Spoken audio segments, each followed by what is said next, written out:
So today's study is about living the life in Christ Jesus. خب درس امروز ما در مورد زندگی کردن در مسیح است. So it's about the kind of life that a Christian should be living.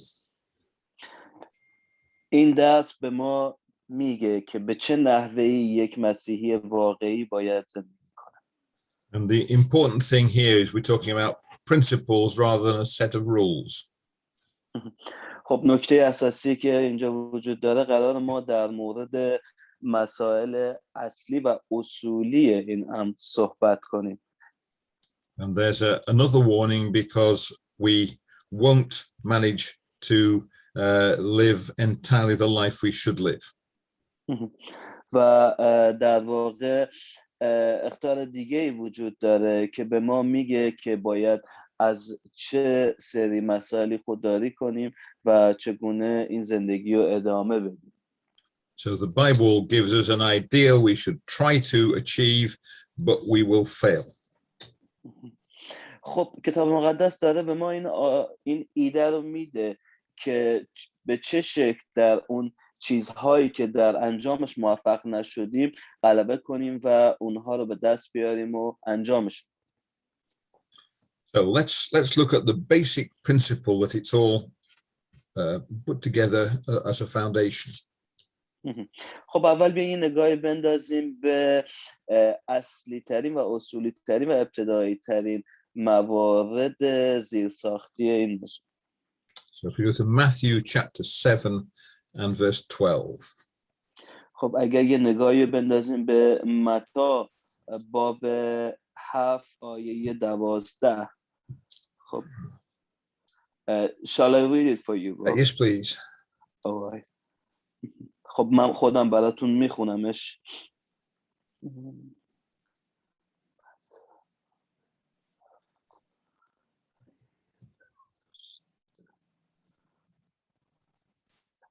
پس با مردم همان گونه رفتار کنید که میخواهید با شما رفتار کنند. این از خلاصه تورات و نوشته های انبیا. آمین. So this is the basic principle that the way we live our life in Christ is built on.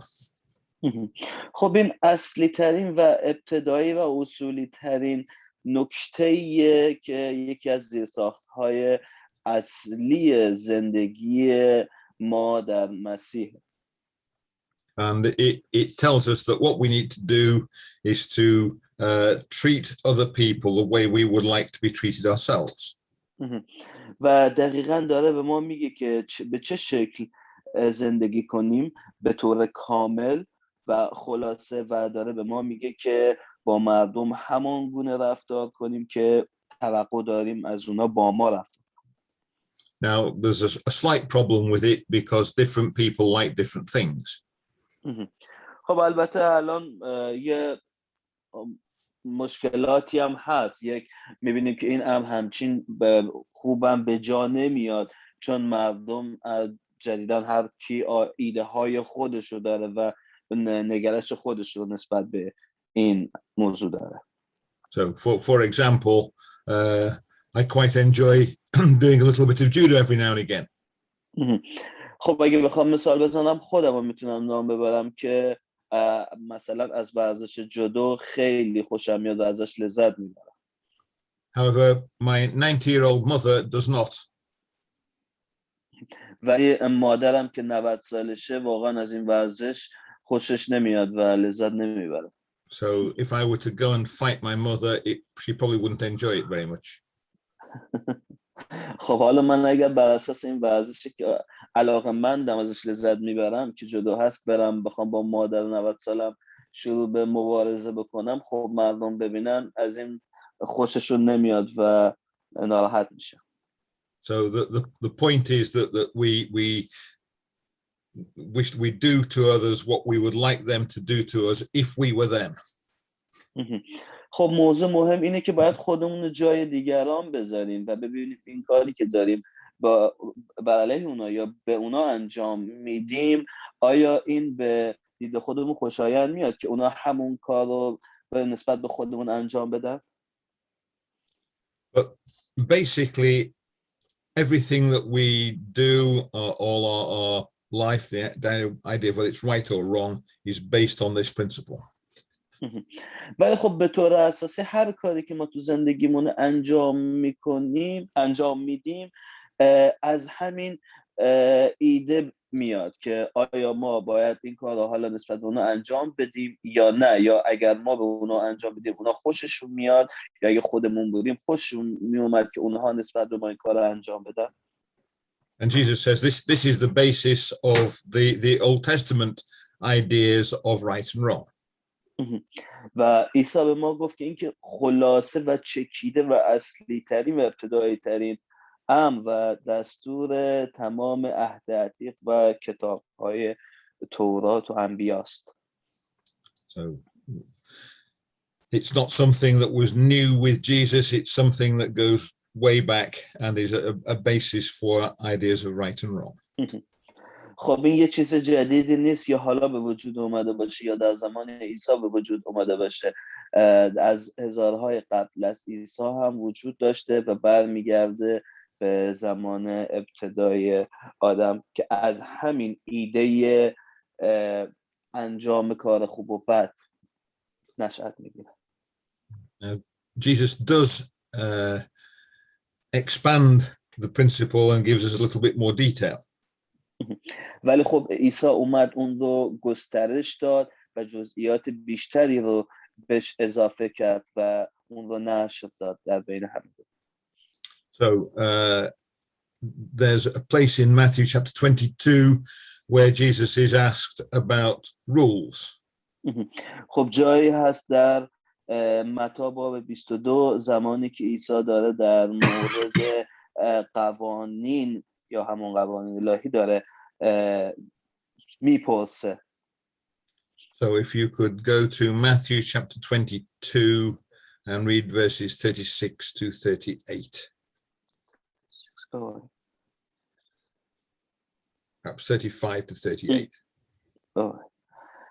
یکی از آنها که فقیه بود با این قصد که عیسی را به دام اندازد از او پرسید ای استاد بزرگترین حکم در شریعت کدام است؟ عیسی پاسخ داد خداوند خدای خود را با تمامی دل و با تمامی جان و با تمامی فکر خود محبت نما.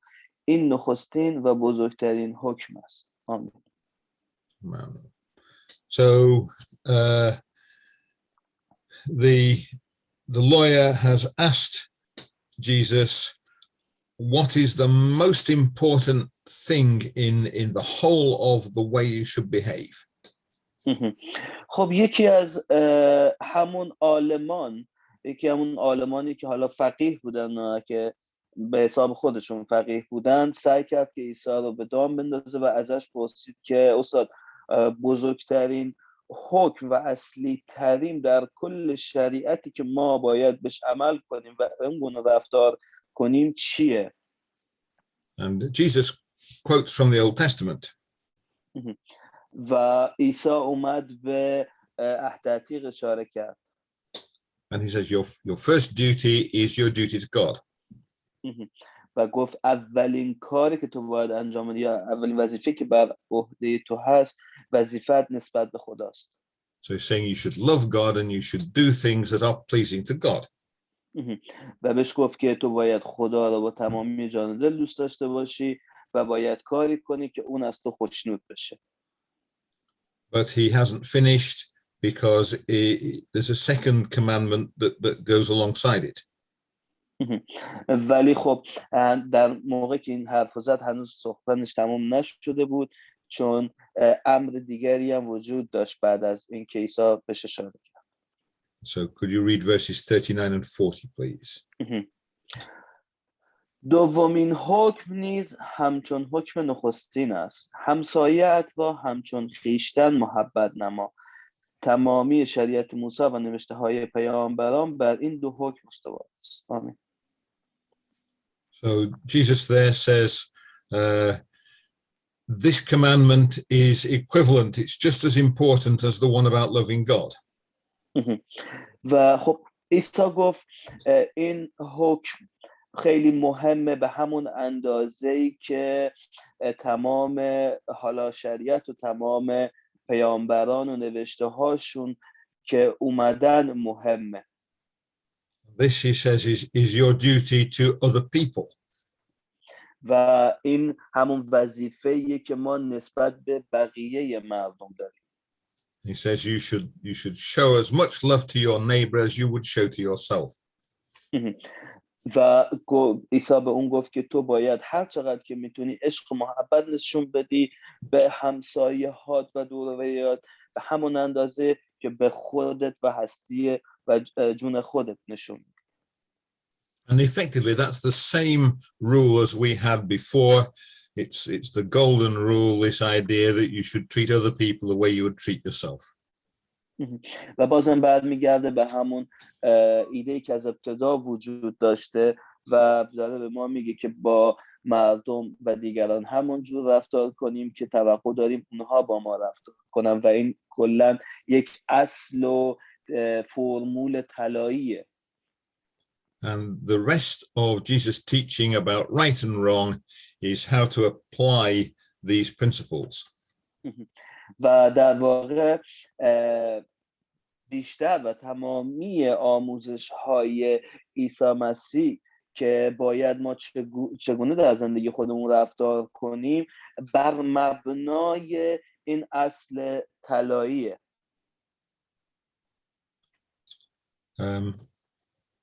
So the point here is that these are principles, they're not rules that you can use in a court of law. خب نکته‌ای هم که باید به یاد داشته باشیم که اینه که اینها اصولیاً اینها اصلاً و باید به اونها عمل بکنیم و اینها قانون و حالا یک شریعتی نیست که به ما اجبار شده باشه یا به ما دستور داده باشه. اینا یک چیزای هسته‌ای و بیسیک و شالوده مسیحیت و اینه که ما چطوری باید زندگی کنیم. So the important thing is that we set our life in a particular way rather than that we follow a set of detailed rules. و خب نکته هم که دیگه هم که وجود داره اینه که ما زندگیمون رو همیشه بر مبنای اون اصلها و اون خب چیزای دلخواهی که در ذهن خودمون هست باید انجام بدیم و زندگی کنیم و به جلو ببریم، نه نسبت به حالا اون چیزایی که قوانینه و به ما توجیه شدن. So point to that if you go to Romans chapter 6 and verse 14. خب اگر بریم به رومیان باب 6 آیه 14 میتونیم این رو ببینیم. Shall I read it for you? Yes please. Yes please. زیرا گناه بر شما فرمان نخواهد ماند چون زیر شریعت نیستید بلکه زیر فیضید.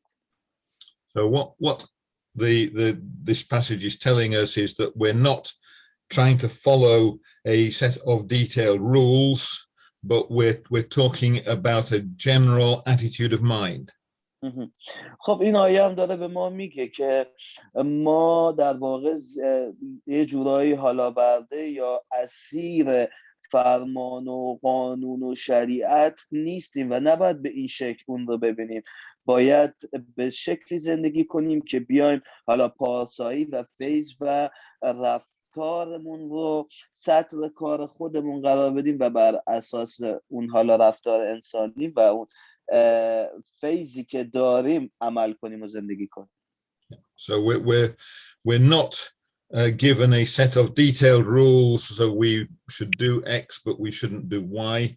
We're under a set of ideas which we should try to aim towards. خب حالا به ما این نیومده یک قانونی نیومده داده بشه که حتما باید اسیر اون بشیم و همش به اون عمل کنیم و به صورت کورکورانه که فقط مثلا ندونیم این چی هست، فقط بهش بدونیم که آره این به ما خب اومده امر شده و ما باید اون رو انجام بدیم. نه، نباید به این شکل باشه. باید به شکلی باشه که ما پارسا باشیم و پارسایی و مد نظر خودمون انجام بدیم و اگر هم این عمل میکنیم به خاطر این باشه که ما انسانهای حالا فیاض و پاسای شما داشتیم.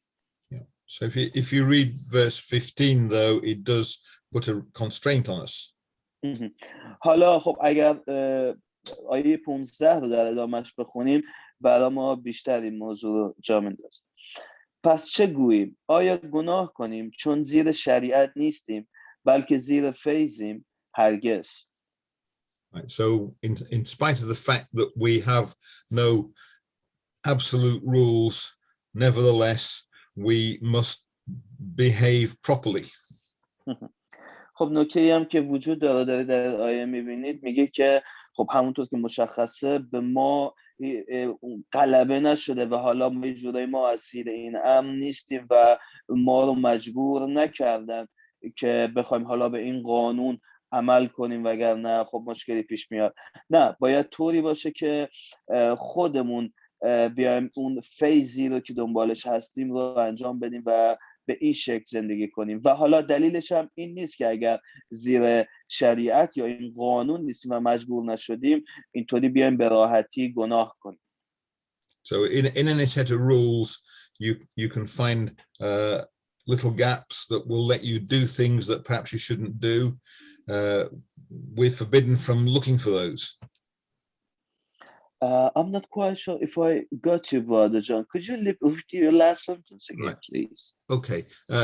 If you have a detailed set of rules that says what is right and what is wrong, you can always find something that doesn't quite match the rules.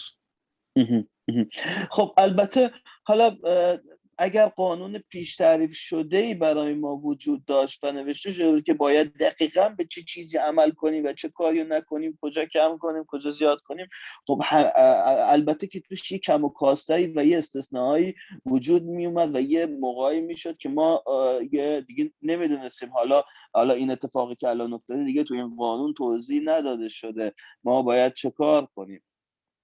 And the problem with that is that if you stick rigidly to the rules, stick absolutely to the rules, you can find some quite wicked things that you can do and the rules don't forbid it.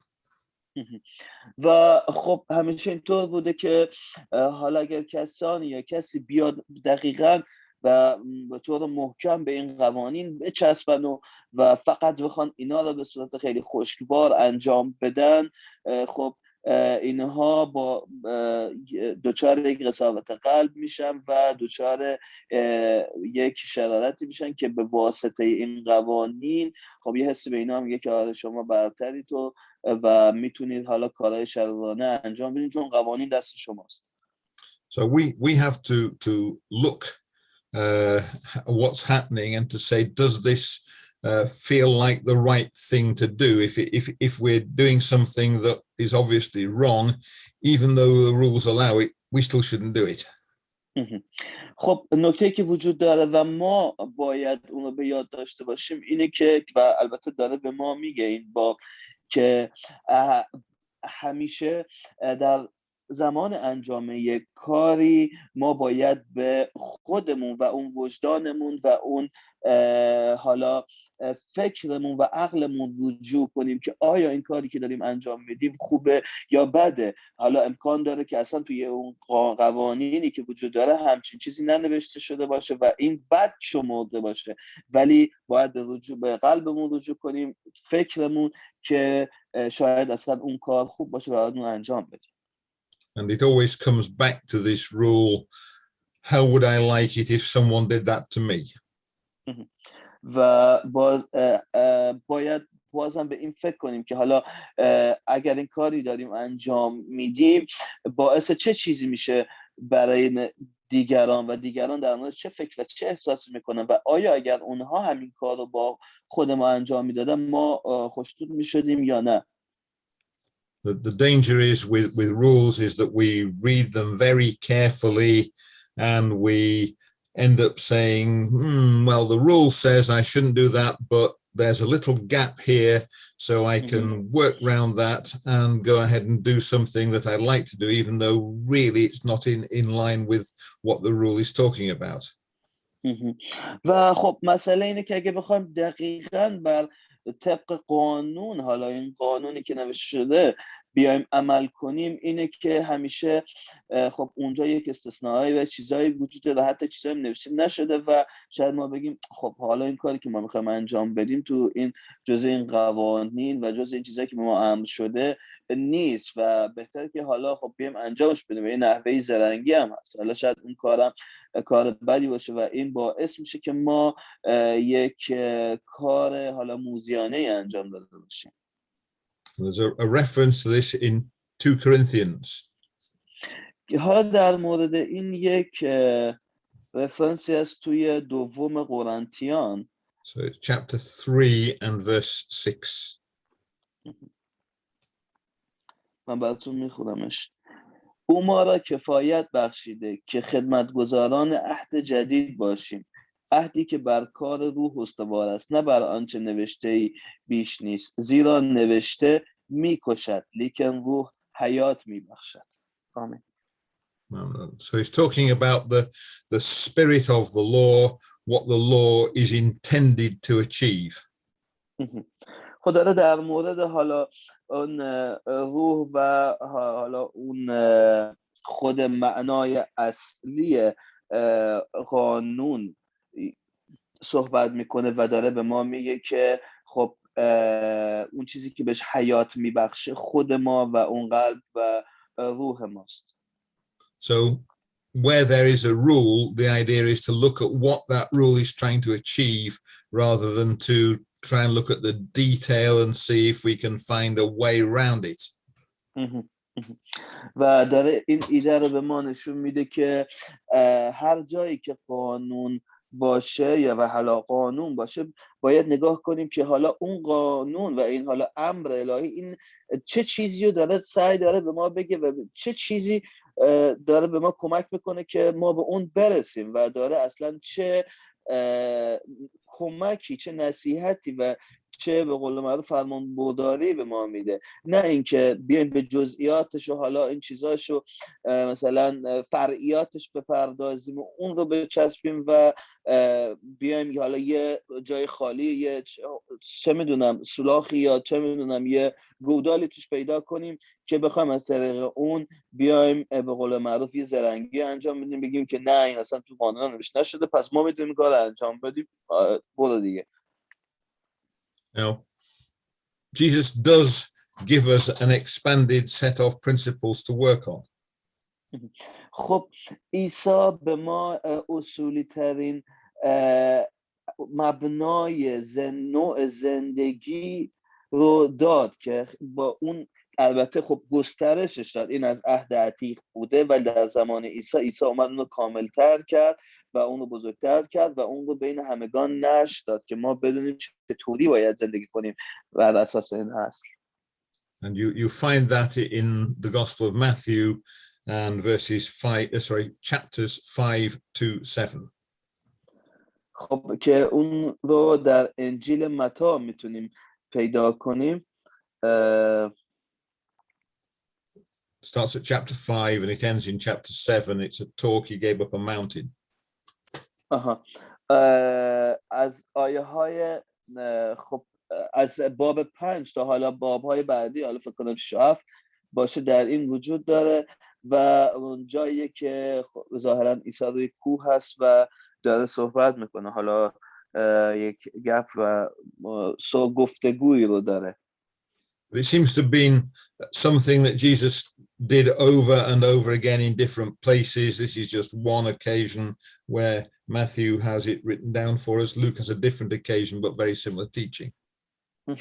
خب البته حالا عیسی این مناجات گفتگویی رو که حالا داشته بارها و بارها انجام داده بوده و در جاهای مختلف، ولی در انجیل متی اومده به صورت خاص به یک محلی که حالا بالای کوه بوده اشاره کرده و اون رو با جزئیات برای ما توضیح داده.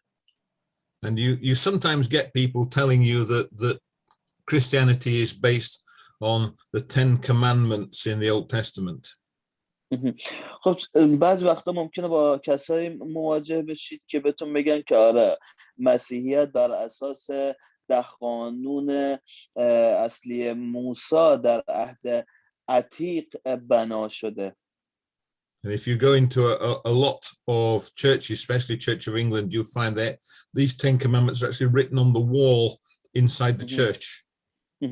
و اگر به خب کلیساهای که بعضی از کلیساهای حالا این شاخه‌های مسیحیت یا افراد برید مثل حالا کلیسای انگلیس یا چرچ اف انگلند میتونید ببینید که انقدر به این موضوع تاکید دارن که اومدن اون رو با خط درشتخانه روی دیوار نوشتن، روی دیوار کلیسا. And in fact, they are very good rules. There are rules out of the Bible, but they're not the center of Christianity. البته خب نمیخوام بگم که اونها حالا قوانین بدی هستن، نه، اونها قوانین خیلی خوب و فوق‌العاده‌ای هستن و خیلی مفیدن، ولی خب حقیقت اینه که این قوانین مرکز و هسته اصلی مسیحیت نیست اینطوری که اینا میگن. ما به همچین چیزی معتقد نیستیم. So the important teaching of Jesus, which is where Christian behavior is based, is in this part of Matthew's Gospel, Matthew 5 to Matthew 7. و من فکر میکنم اصلی ترین آموزش ها و مهمترین آموزش های عیسی برای یک حالا مسیحی واقعی بودن و نحوه زندگی، یعنی به چه شکل زندگی کنیم در مسیحیت، از همین متی باب 5 و 6 و 7 نشأت میگیره بیشتر، نه این حالا 10 قوانین موسی. There's a lot in there, so we're not going to cover every single point in these 3 chapters. We're just going to look at part of Matthew chapter 5.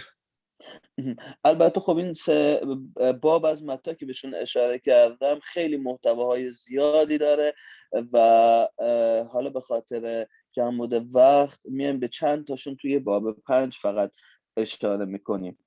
But if you'd like some homework, then read through the whole of Matthew 5, Matthew 6 and Matthew 7.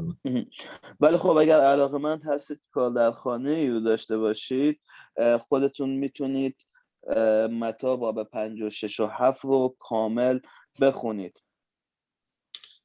So let's start off with Matthew chapter 5, and we'll like you to read from verse 3 to verse 12. خب حالا بیایم به این متی باب 5 یک نگاهی بندازیم از آیه so shall I start from verse 3 up to verse 12. خب از آیه 3 تا آیه 12 براتون میخونم.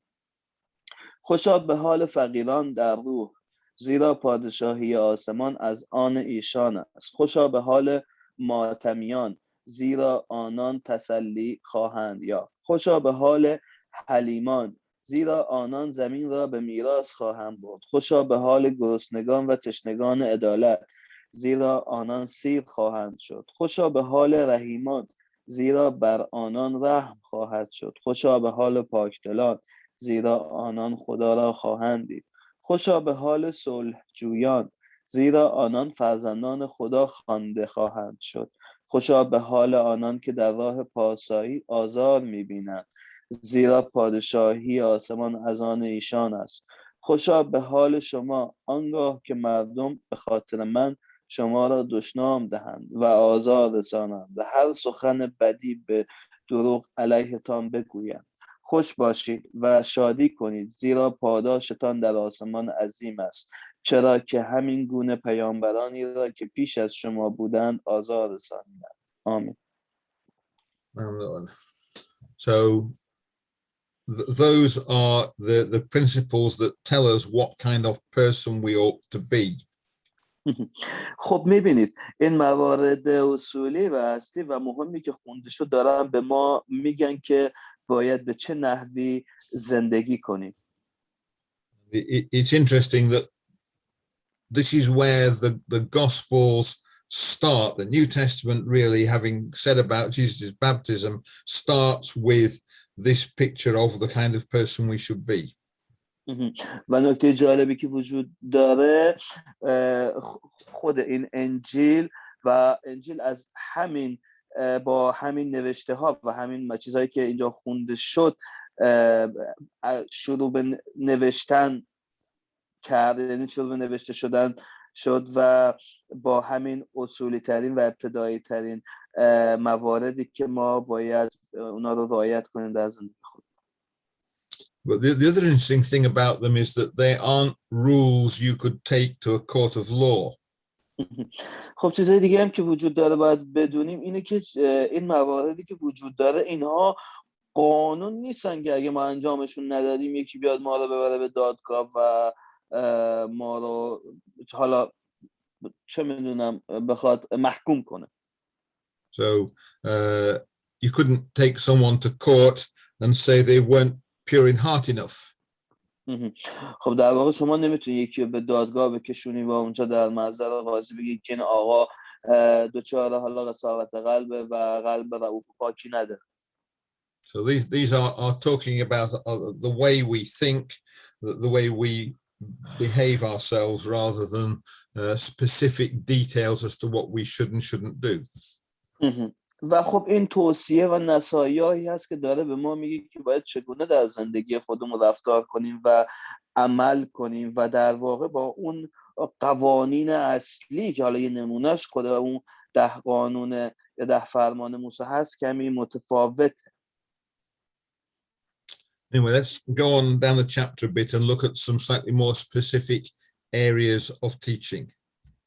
حالا به نگاه دیگه بندازیم به بقیه مواردی که در حالا این باب وجود داره.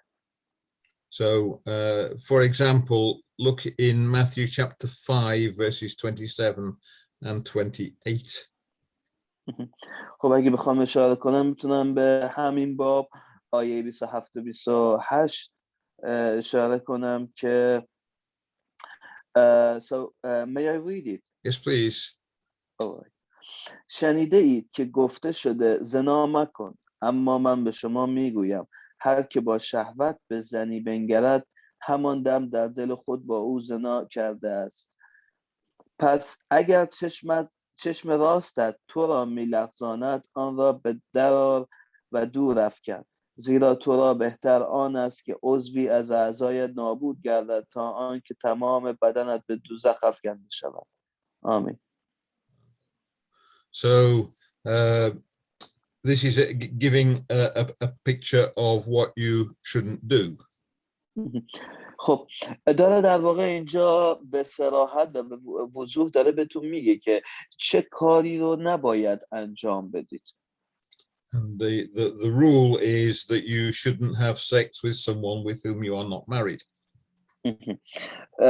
ولی خب قانون اینو میگه که شما نباید حالا رابطه جنسی داشته باشید با کسی که باش ازدواج نکردید و یه جورایی خب بهش حالا رابطه زن و شوهری ندارید. And of course, that's a general law that you get in the Old Testament. Other religions have the same law. و البته خب ما همچین قانونی رو داریم در عهد عتیق و حالا در قوانین موسی که داره به ما میگه که ما نباید با کسی که باش ازدواج نکردیم روابط جنسی داشته باشیم. But here it's extended a little bit. He says you shouldn't even plan to do this.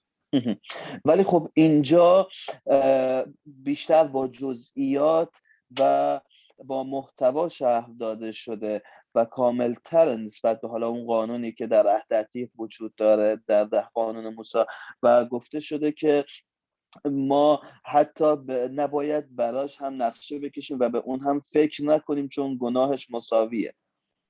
So he's saying you shouldn't go into temptation saying, well, it's all right if I'm tempted to do it as long as I don't finish up doing it. و داره به ما میگه که ما نباید به فکرش بیافتیم و وسوسه‌اش بشیم و به خودمون بگیم خب حالا فکر کردن و وسوسه شدن بهش که گناهی اینجا محسوب نمیشه که من که نرفتم که انجامش بدم فقط بهش فکر کردم. نه، چون گناهش هم به مساویه، یعنی خود فکر کردن و وسوسه شدنش هم مساویه با انجام دادنش در واقع. And he illustrates with a rather interesting sort of parable in verse 29. و حالا یک مثال جالب دیگه ای هم در آیه 29 وجود داره. You want to read that for us, please? پس اگر چشم راستت تو را می‌لغزاند آن را به در آر و دور افکن، زیرا تو را بهتر آن است که عضوی از اعضایت نابود گردد تا آنکه تمام بدنت به دوزخ افکنده شود. آمین. Right. So what he's saying there is that if you your eye makes you do something that's wrong, then you should get rid of your eye. خب چیزی که داره اینجا میگه اینه که حالا اگه یکی از اعضای بدنت، حالا مثلا این چشمت که خود به خود چشم چرونی میکنه و میبینه و چه میدونم به این امر نادرست فکر میکنه و باعث ایجاد وسوسه براتون میشه، اون رو در بیار و از بدن جدا کن، چون این تو رو به درد سر میندازه در روز حساب. It's kind of parable because, of course, your right eye will never lead you to do what's wrong. It's your thoughts in your mind that go with it that are important.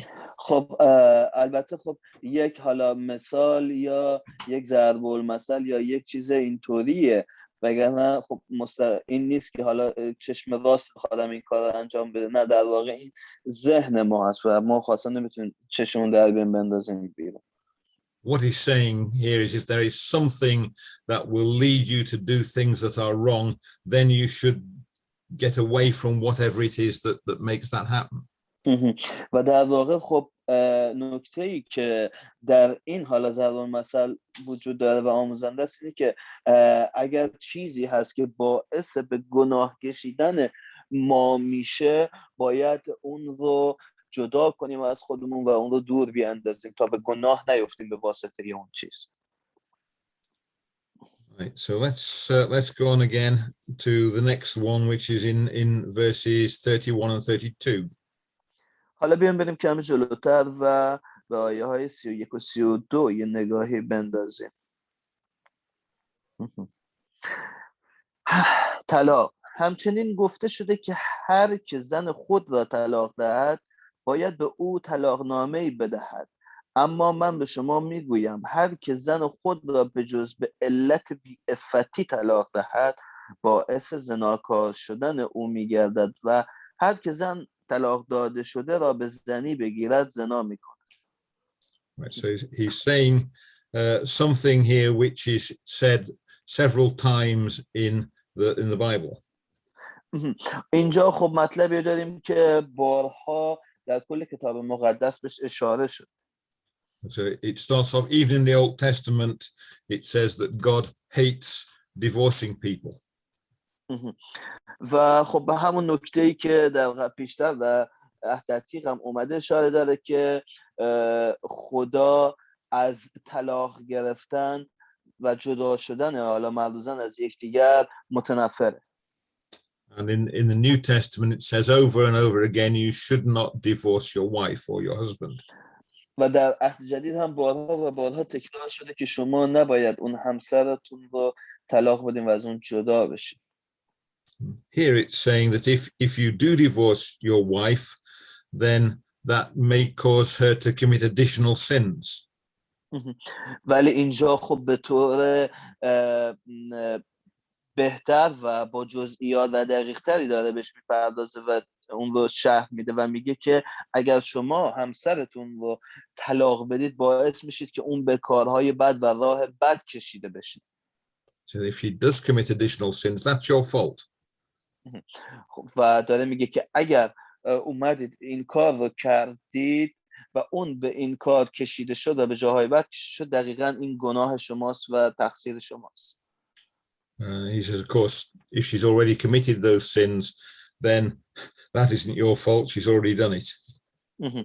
ولی خب البته حالا اگر این خودش کلا به جاهای بد کشیده شد در اون زمانی که شما هنوز حتی طلاقش هم ندید و زن شما هست، یعنی در واقع اومد شما خیانت کرد و به زندگی زنشویی و به جاهای بد کشیده شد، خب البته اونجا دیگه این گناه شما نیست، این گناه خودشه که چه میدونم فیلش یاد اندشتون کرد. And it also says here that if you marry someone who is divorced, then that you're committing a sin. و البته داره به ما میگه که اگر ما با یک حالا فرد طلاق گرفته و مطلقه ازدواج کنیم ما گناه انجام دادیم. And again, elsewhere it says if you do end up somehow divorced, you should try to get back with your husband or wife that you had originally. و در ادامه داره به ما میگه که ما حالا اگر این کار رو هم انجام دادیم و این کار اتفاق افتاد باید سعی کنیم به اون حالا همسری که حالا ازش طلاق گرفتیم دوباره برگردیم و رجوع کنیم. In fact, it's the same for men and for women. Here in Matthew, it talks about it from the man's point of view. There's a passage in Mark which talks about it from the woman's point of view of what happens if the woman divorces her husband. البته خب اینجا در این باب متی هیچ بین مرد و زن فرق قائل نشه و داره برای هر دوی اونها میگه، چه مرد زن رو طلاق بده چه زن مرد رو طلاق بده. و جای دیگه در انجیل مرقس اومده مشخصاً از جانب زن صحبت کرده. Right, so let's go on again. Matthew chapter 5 verses 33 to 37. خب بیم ادامه بدیم با آیه های 33 تا 37 از همین باب. و باز شنیده اید که به پیشینیان گفته شده سوگند دروغ مخور بلکه به سوگندهای خود به خدا وفا کن. اما من به شما میگویم هرگز سوگند مخورید، نه به آسمان زیرا که تخت پادشاهی خداست و نه به زمین چون کرسی زیر پای اوست و نه به اورشلیم زیرا که شهر آن پادشاه بزرگ است و به سر خود نیز سوگند مخور زیرا حتی موی را سفید یا سیاه نمیتوانی کرد. پس بله شما همان بله باشد و نه شما همان نه زیرا افزون بر این شیطانی است. Right. Interesting translation there at the end. It just means it comes from wickedness is all it says in the Greek. خب این انتهای آیه 37 خیلی جالب ترجمه شده در این ورژن فارسیش، چون داره میگه که اگه کاری به جز این کارهایی که اومده این کاری بر علیه این بکنید، کاری به جز این بکنید، غیر این بکنید، این شیطانیه و عمل شیطانی محسوب میشه.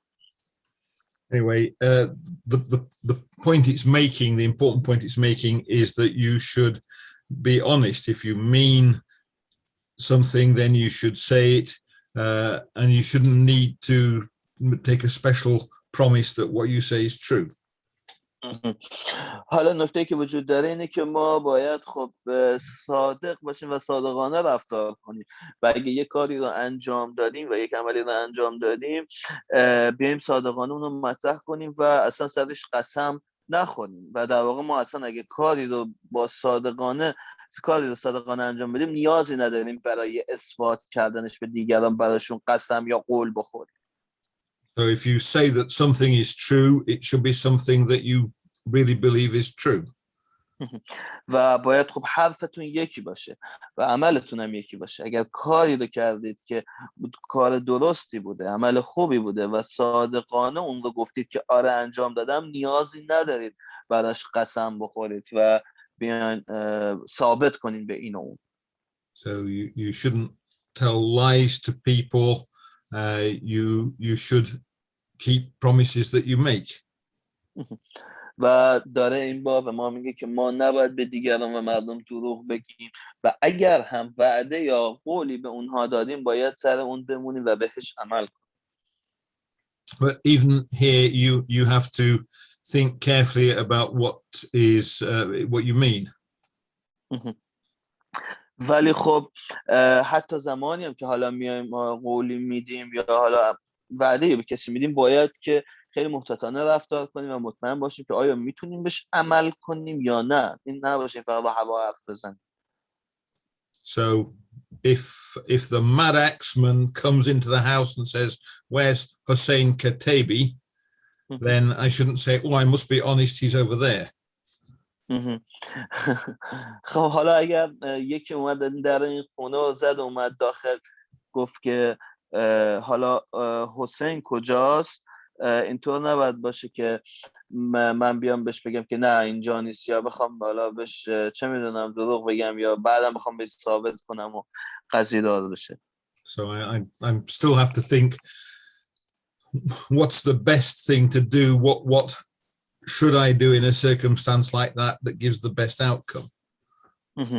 و البته خب یه جاهایی هم استثناء وجود داره. حالا شاید یکی حالا چه میدونم دنبال من باشه و ناحق میخواد بیاد به من یه ضربه‌ای بزنه، باید این باشه که اگر ما قراره بگیم حالا این شخص، حالا منو مثال زدم که اگه یکی این در اومد داخل، یا اگر خواست مثلا بلای سر آقای حسین کاتبی بیاره، ما میدونستیم کجاست، باید خب یه طوری بگیم که حالا درسته باید حقیقت بگیم، ولی اینقدر نباید حقیقت باشه که بیان بگیرن ببرن بدبخت مثلا به ناحق بگیرن بکشن یا شکنجه کنن.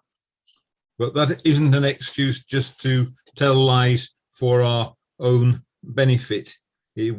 We must be honest with everybody if we can. البته خب این نباید حالا یه بهانه‌ای هم باشه که ما راه به راه بخوایم دروغ بگیم و بگیم این دروغ مصلحتی بود دیگه، دروغ مصلحتی که مشکلی نداره. در واقع دکتر جان به دروغ مصلحتی که حالا برای خود ما هم تعریف شده دارن اشاره میکنن، و اینکه نباید از این امر سوء استفاده کنیم برای منافع خودمون و راه به راه دروغ بگیم و اونو مصلحتی بنامیم.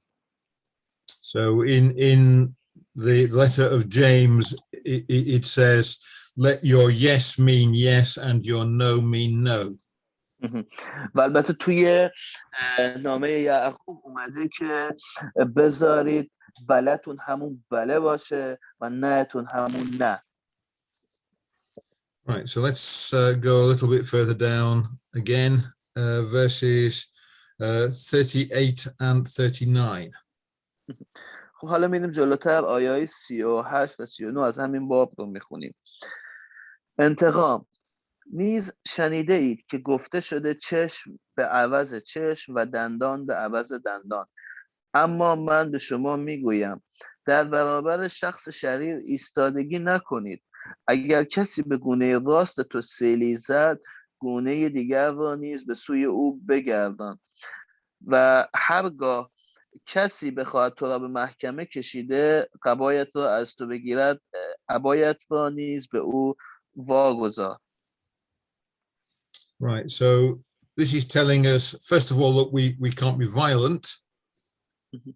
خب چیزی که داره به ما اینجا میگه این آیه ها، قبل از همه چی ما نباید خب آدم خشن و خشونت داری باشیم.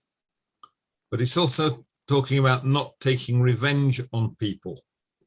و البته داره به ما میگه که خب انتقام هم نباید بگیریم از دیگران اگه کسی خطایی نسبت به ما کرد. The point is that if someone does something that to you that is bad, you shouldn't try to get back and do something bad to them. و نکته اینه که حالا اگر کسی حالا چه به اشتباه چه به حالا نادونی یا از حرف اومد یک خطایی رو به نسبت به ما انجام داد، ما نباید کینه و عقده‌شو به دل بگیریم و انتقام از اون بگیریم. It's not saying go out and get someone to hit you. You're allowed to put your head down and avoid being hit at all. البته این نمیگه که شما برو بیرون بذار مردم کتکت بزنن و مردم بگیرن بزنن و اصلا عمدن برو بیرون کتک بخور. نه، داره میگه اگر همچین اتفاقی افتاد سعی نکن که انتقام بگیری یا از خودت دفاع کنی. But if someone does something bad to you, you shouldn't try and do something bad back to them. You should forgive them and try to live an ordinary life with them. و اگر از دست قضا حالا کسی اومد حالا به صورت نادونسته حالا یا ناخواسته یا حالا هر چیزی خطایی نسبت به شما انجام داد، سعی نکن اون خطا رو با خطا جواب بدی و از اون انتقامی بگیری. And if you keep your finger in Matthew 5, then have a look in Romans chapter 12. اوکی. خب میریم یک نگاه به رومیان باب 12 میندازیم تا حالا همین حین و بینی که داریم متی باب 5 رو میخونیم. So Romans chapter 12 and verse 19. خب آیه 19 از باب 12 رومیان.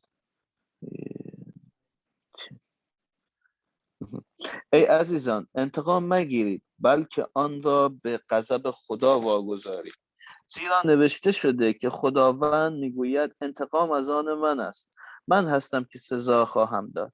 آمین. Yeah. So if any punishment is needed for someone doing something bad to us, God is going to look after that in the long term. داره به وضوح به ما میگه که حالا اگر کسی قراره به خاطر خطایی که انجام داده مجازات بشه، اون خدا است که این مجازات انجام میده نسبت به اون شخص. این ما نیستیم که باید انتقام بگیریم و با اون مجازات کنیم، و مجازات از آن خداست و اگر همچین اتفاقی برای ما افتاد بعد اون شخص رو به خدا واگذار کنیم تا خدا کارش انجام بده. So the idea is that we treat other people nicely, and if anyone needs to do anything wrong to somebody, let God do that. خب ایده که در این حالا با آیه موجوده داره ما میگه اینه که ما تمام سعیمون باید بکنیم که با دیگران به خوبی و به حالا مهربانی رفتار کنیم، و اگر اونها اومدن یک حالا بی‌لطفی رو کردن و در حق ما یک بدی رو کردن، بعد اونها رو به خدا واگذار کنیم تا سزای کارشون رو خدا به اونها بده. And if you go back to Matthew 5 and verses 43 to 45, you can see how you should deal with people who do bad things to you. خب اگه برگردیم به اون متی باب 5 که داشتیم میخوندیم، آیه های which verses book could you tell that Verses again? 43 to 45. آیه های 33 تا 35 من براتون میخونمش. 43 تا 45. 43 and up to 45. 43 to 45, yes. Okay, so 43 تا 45. شنیده اید که گفته شده همسایت را محبت نما و با دشمنت دشمنی کن، اما من به شما میگویم دشمنان خود را محبت نمایید و بر آنان که به شما آزار میرسانند دعای خیر کنید تا پدر خود را که در آسمان است فرزندان باشید، زیرا او آفتاب خود را بر بدان و نیکان میتاباند و باران خود را بر پارسایان و بدکاران میباراند. آمین. So you mustn't hate people because they do things that are wrong to you. خب به ما گفته شده که اگر کسی نسبت به ما خطا یا حالا امر بدی رو انجام داد، ما نباید از اونها متنفر بشیم و نسبت به اونها تنفر بورزیم. And he gives the example of God who gives rain and sunshine to both the good people and the bad people. و dare دقیقاً به ما میگه که بیاین خدا رو ببینید که داره به آدمای خوب و بد روی زمین به یک اندازه بارون و حالا آفتاب میتابونه و بین اونا حالا فرقی نمیذاره، ولو که هرچند که حالا بعضی از اونا بده. Now the point about all those things that we've looked at is that they are general principles as the kind of person we should make ourselves. حالا نکته‌ای که از تمام این حالا صحبتایی که کردیم در وجود داره اینه که اینها موارد اصلی اصولی ابتدایی و به صورت عمومی هستند که ما باید اونها رعایت کنیم تا یک حالا زندگی بهتر و اون زندگی که در خور یک مسیح واقعی هست رو داشته باشیم تا بتونیم خودمون رو بهتر بسازیم. So there are 2 points. First of all, you can't take these principles to a court and have someone decide, does this person love his enemies enough? You can't do that. It's not a hard set of rules. حالا همونطور که قبلا هم گفتم بازم تکرار میکنم، یادتون باشه خب اینها همش نصایح و دستورالعمله که ما باید به چه شکل انجام بدیم و همش هم اینه که ما باید از سر فیض و کرم و از سر بودن انجام بدیم. و در واقع حالا اگه یک کسی اینا رو انجام نمیداد و کلا یه آدم بدی بود و اینا رو اصلا چیزشو نمیدونست، ما نمیتونیم ببریمش به دادگاه و بگیم آقا این آدم بدیه، تو قلبش بدی داره و اصلا آدم خوبی نیست، بخوایم محکومش کنیم در دادگاه. So what we're doing instead is we're developing a kind of character, the kind of person we are, that will do things that are the right thing.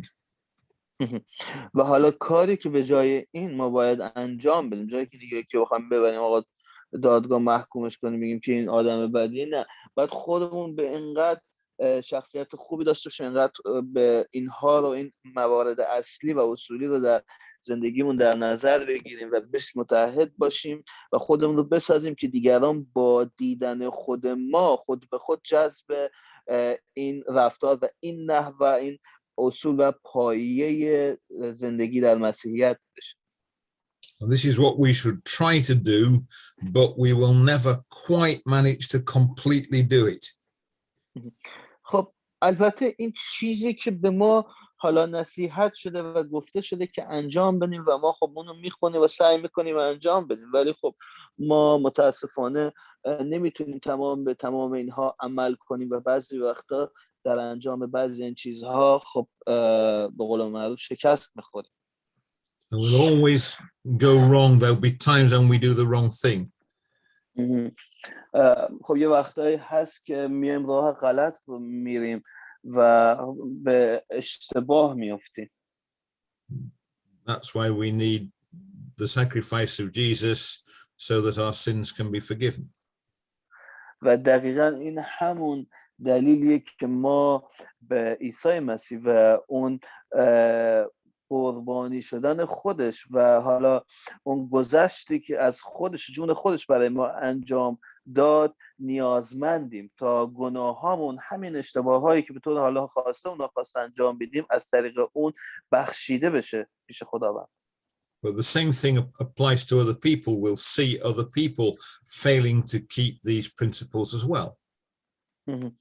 و خب چیز دیگه هم که هست، خب ما میبینیم افراد خیلی دیگه، نه فقط ما، خیلی افراد دیگه هم در انجام دادن و عمل کردن به این موارد اصلی و حالا و شالوده‌ای که امروز در مورد صحبت کردیم شکست میخورن و اونها هم به اشتباه و گناه میافتن. And of course, if God is going to forgive them, so should we. و خب اگر خدا اینقدر مهربونه که اونها رو میبخشه، پس چرا ما رو نبخشه؟ ما هم به فکر این باشیم، باید به فکر این باشیم که کاری کنیم مثل اونها بخشیده بشیم و مورد رحمت خداوند قرار بگیریم. Okay, there's one last point, and that's to do with relationships with government and the people who rule the world. و یه نکته دیگه که حالا خواستم بهش اشاره کنم امروز اینجا، این نحوه رابطه و رفتار و عملکرد ما نسبت به قانونگذاران و حکمرانان و حاکمان وقت کشور و اون حالا سرزمین خودمونه. So I'd like to go to John chapter 18 and verse 36. حالا اگر به یوحنا باب 18 آیه 6 بریم. John chapter 18 chapter 18 and verse 36. آیه 36. من براتون میخونمش. عیسی پاسخ داد پادشاهی من از این جهان نیست.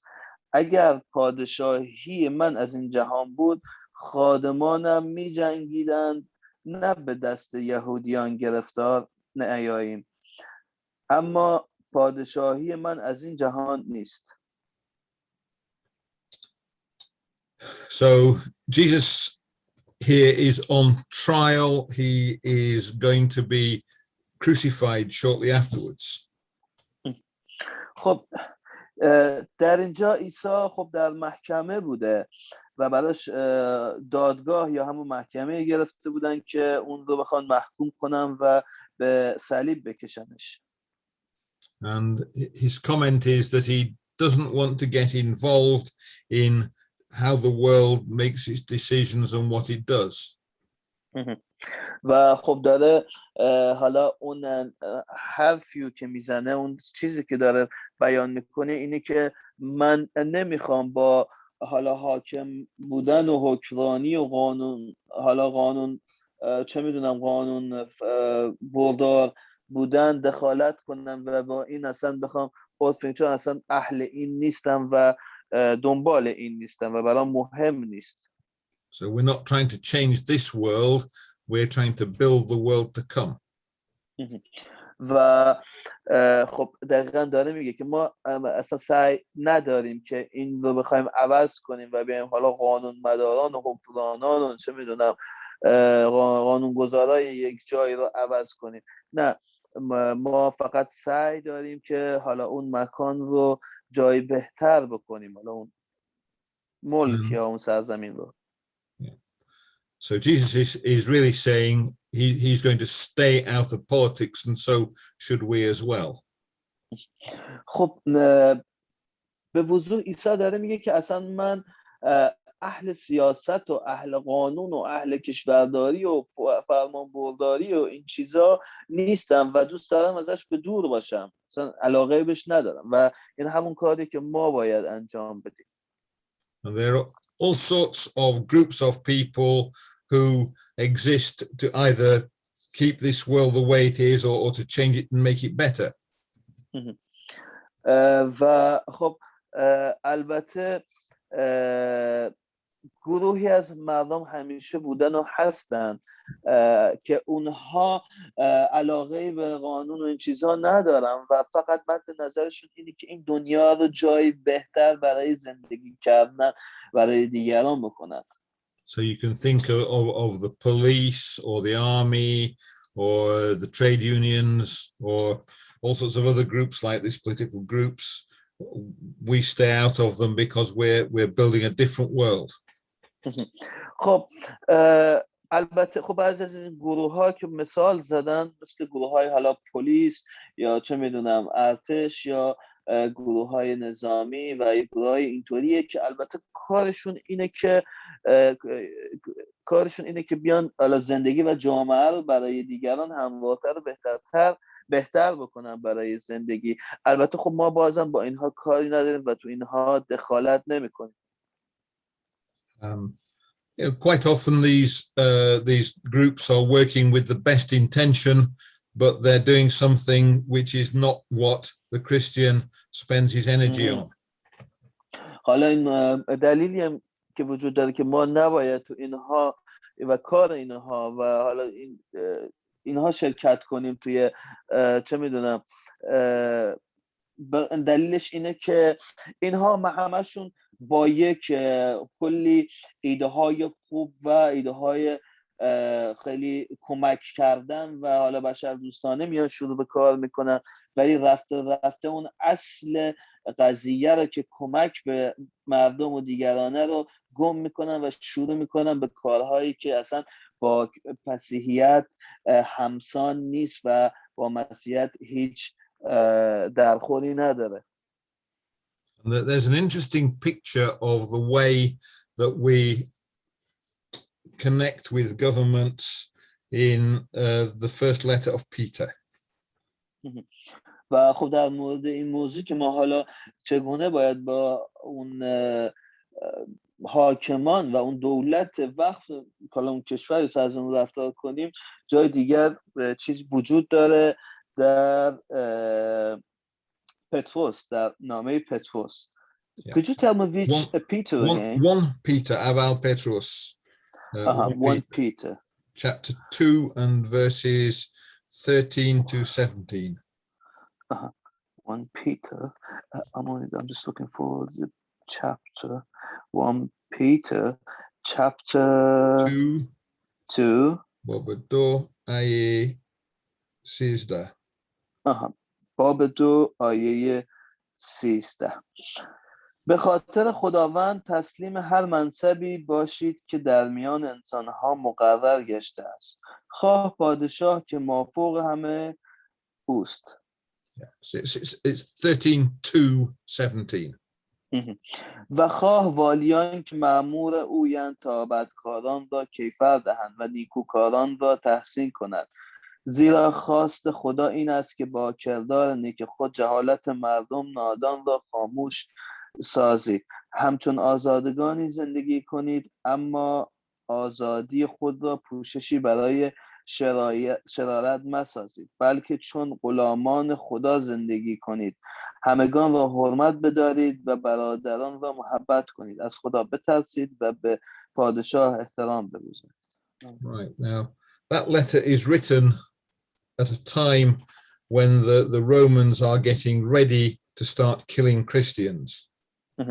خب این نامه زمانی نوشته شد که رومیان و اون دولت مردان اون موقع رومی داشتن خودشون رو آماده میکردن برای کشتن و شکنجه کردن مسیحی‌ها.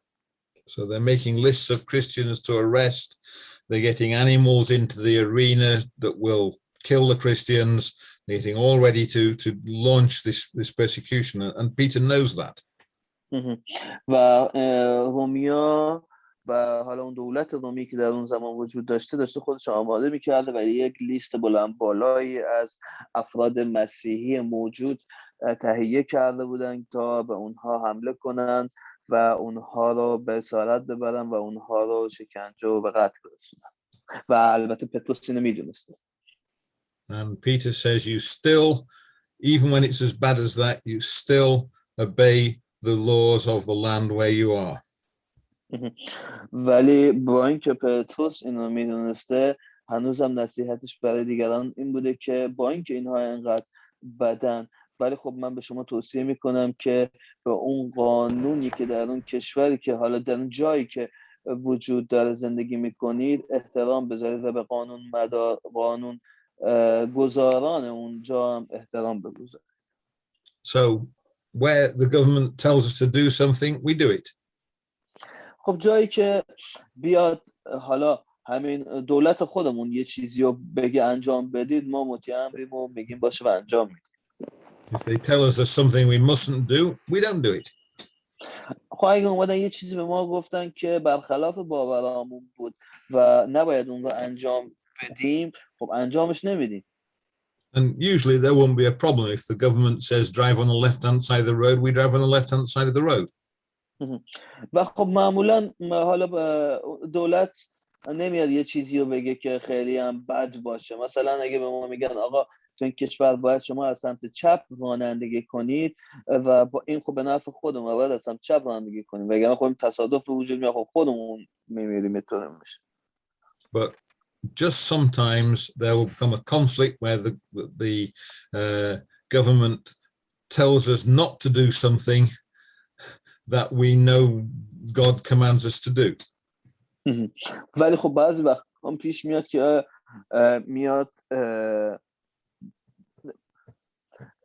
بعضی وقتا میاد دولت به ما یه چیزی رو میگه که انجامش بدیم و ما خودمون میدونیم که این چیز یک دستور الهی نیست و خدا برخلاف خواست خداونده، پس ما اون رو انجام نمیدیم.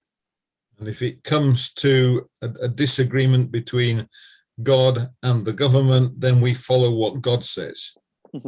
و اگر این اتفاق افتاد که ما بر سر دوراهی قرار گرفتیم که آیا حالا باید خواسته با این دولتمون رو انجام بدیم یا خواسته خدا رو، البته ما خدا رو انتخاب میکنیم و خواسته اون رو اجابت میکنیم. And there's an example of this in the Acts of the Apostles chapter 5. و توی اعمال رسولان باب 5 خب یک مثالی از اون وجود داره. The last verse we're going to look at, or last two verses, Acts of the Apostles chapter 5 verses 28 and 29. خب اعمال رسولان باب 5 آیه 28 و 29 من براتون میخونمش. مگر شما را منع اکید نکردیم که دیگر به این نام تعلیم ندهید، ولی شما اورشلیم را با تعلیم خود پر ساخته اید و میخواهید خون این مرد را به گردن ما بیندازید. پتروس و رسولان دیگر پاسخ دادند خدا را باید بیش از انسان اطاعت کرد. Right. So when there's a conflict between what God says and what the government says. We have to follow what God says. وقتی حالا یک دوراهی بین اون چیزی که خدا به ما گفته انجام بدیم و اون چیزی که خود دولت گفته این رو انجام بدیم ایجاد میشه، ما باید خدا رو انتخاب کنیم و به امر اون مطیع باشیم. So here the government had told the apostles that they mustn't proclaim the gospel. خب اینجا اومده دولت به رسولان گفته که شما دیگه حق ندارید انجیل و کلام کتاب مقدس رو بیاین تعلیم و نشر بدین. And Peter says, no, we obey what God says, not what you say. و پتروس به وضوح میگه که ما مطیع امر خداوندیم، خداییم و اون چیزی که خدا به ما گفته، نه این چیزی که شما دارید به ما میگید که آقا انجیل دیگه تعلیم ندید به دیگران. Okay, so let's summarize what we've seen. خب حالا بیایم خلاصه کنیم اون چیزایی رو که امروز در موردش صحبت کردیم. So the first thing we saw is that Jesus sets us a standard to live by, which is very difficult to do. خب اولین چیزی که در مورد صحبت کردیم و دیدیم این استانداردهای اولیه و اصولی ترین و حالش اصلی ترین یه جورای شالوده زندگی کردن در مسیح که عیسی اومد این رو به ما گفت که به چه شکل باید به اینها عمل کنیم، ولی خب ما بعضی وقتا به اشتباه میفتیم و نمیتونیم اینها رو به جا بیاریم و خب گناه میکنیم.